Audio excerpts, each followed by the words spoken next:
Welcome back, pre-calculus students. There are a lot of practical problems we can do with exponential functions. One of the most frequent ones you'll see in a lot of different science courses and also a lot of different math textbooks are half-life problems. So here's an example of a half-life problem. The half-life of a radioactive substance is the time required for half the initial amount of the substance to disappear through decay. One isotope has a half-life of 8 minutes, which means every 8 minutes half of it's going to disappear. If 64 grams are initially present, how many grams of the substance will remain after 24 minutes? Here's the general idea behind the formula. We can say the amount we have left of our isotope is our starting amount, we'll call that P, times 1/2 to the n. N in this case is going to be the number of half-lives. The reason why is if we've gone through 4 half-lives worth of time, we're essentially multiplying by 1/2 4 times. We're taking a half of a half of a half of a half, and that represents the total amount we're going to have left. So what it's asking for is, if we start, what is the amount left if we start with 64 grams, and it's going to be 1/2 to the, now, a lot of people are going to plug in 24 here because they'll think 24 minutes, oh, that's how long it's there, but that's not what it's asking. It's saying it's been 24 minutes. Our formula calls for the number of half-lives.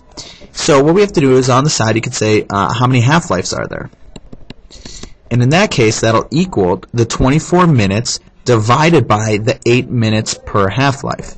If you want to even do little unit analysis, you can say 24 minutes divided by 8 minutes per half-life to get 3 half-lives. So it'll cut itself in half 3 times within that 24 minutes. So we could say the amount we have left will equal 64 times 1/2 cubed. That's the same thing as 64 times 1/8, which equals 8. So there are 8 grams left after 24 minutes. I know this is kind of an easy example, but when it becomes a fraction, the math becomes a little bit more powerful. Or we could do something like this.